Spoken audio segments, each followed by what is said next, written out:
Hello everyone, my name is Untitled Chapter and welcome back to another video. I hope you guys are all doing well, and today I have discovered something major.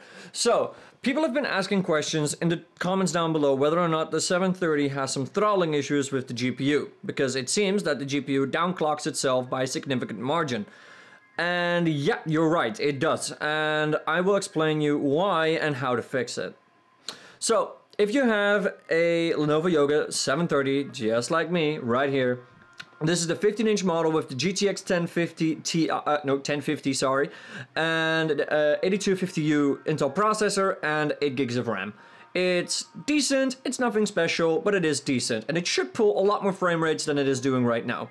So right now I'm in a game of Payday 2, and we're pulling about 50 frames a second on a relatively early game map that has had its performance issues, but is optimized now. So we should be pulling somewhere around the neighborhood of 120 on average consistently. But right now we're still stuck at a mere 50 frames per second. So here, take a look. Up here in the corner, I put my FPS counter, my Steam FPS counter. Let's go to a white background so you can see clearly. So there's the frames per second, and we're now in the 80-90s because I'm looking at a van. But if we're looking at the trees and stuff, watch it drop to 60. I mean, it's just not where it's supposed to be, and this varies quite a lot. Here 47, there's major FPS drops. It tries to minimize the power output. Now, in order to fix this, you need to go into the Nvidia control panel.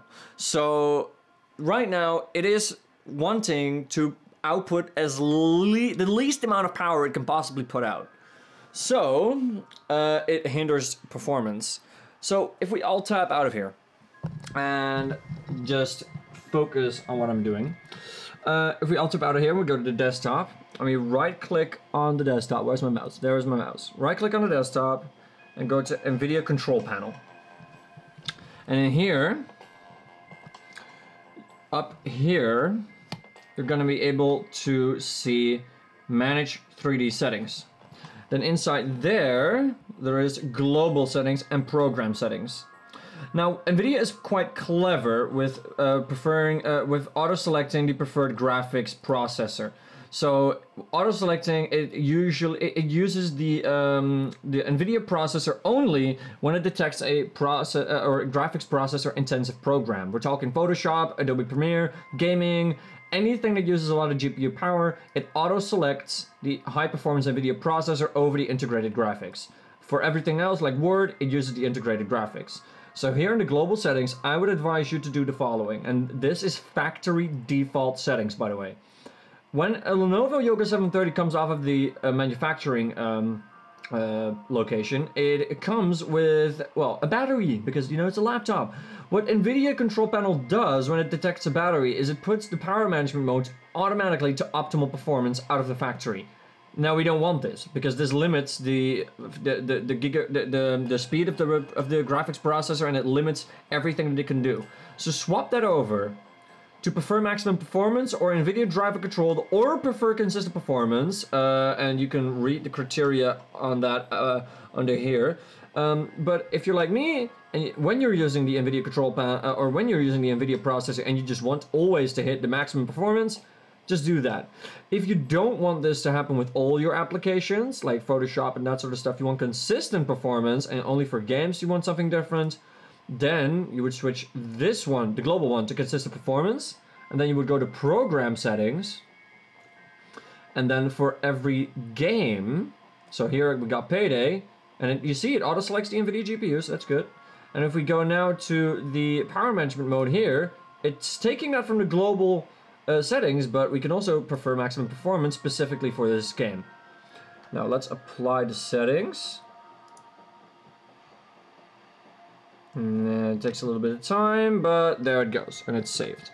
So what we're gonna do now is we're gonna go back into Payday 2.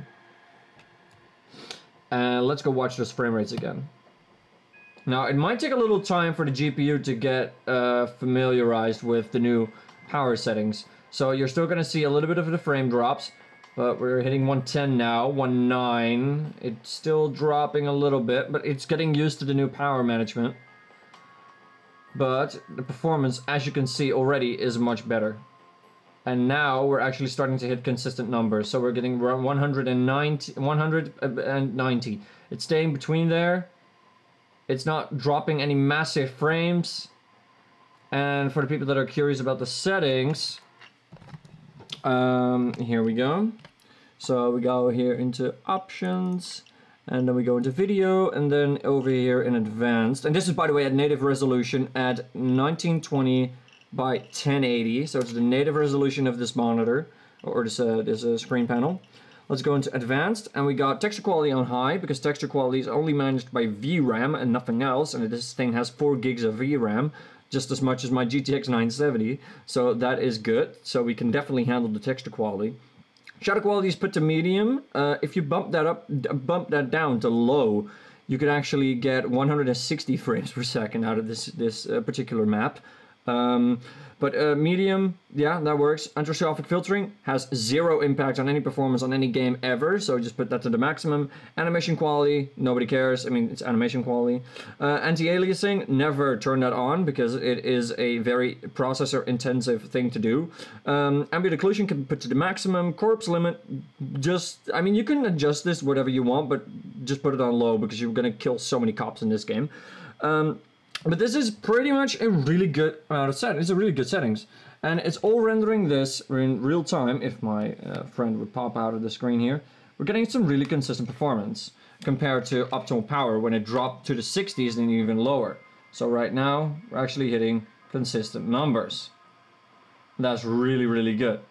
And that is what was causing the throttling issues. Basically, NVIDIA control panel trying to do what is best for you. And that's not always the best for me. So change that setting and your throttling will stop. And that's not just for this game, that's for every game. So I also played Metro Last Light on this, and it plays wonderful. And that was an optimal power. And I think that if we put it up to maximum performance, it's gonna perform even better. So definitely do this when you're considering buying the Yoga 730. Change those power settings, and then you get normal, decent frame rates like a 1050 should. Oh, one more thing. For the people considered about temperatures and cooling and power consumption for when this laptop is running like this, go ahead and take another look.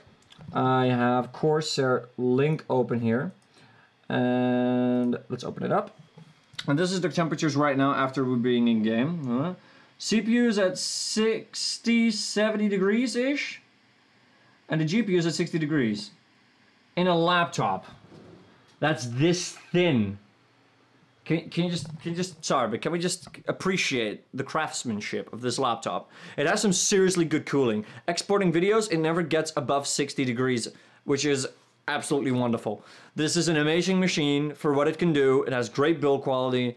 Definitely go check it out. But I'm going and rambling on and on right now. So thank you guys for watching. Hope you learned something. Instagram, Twitter, description down below. Discord as well. Have a good night.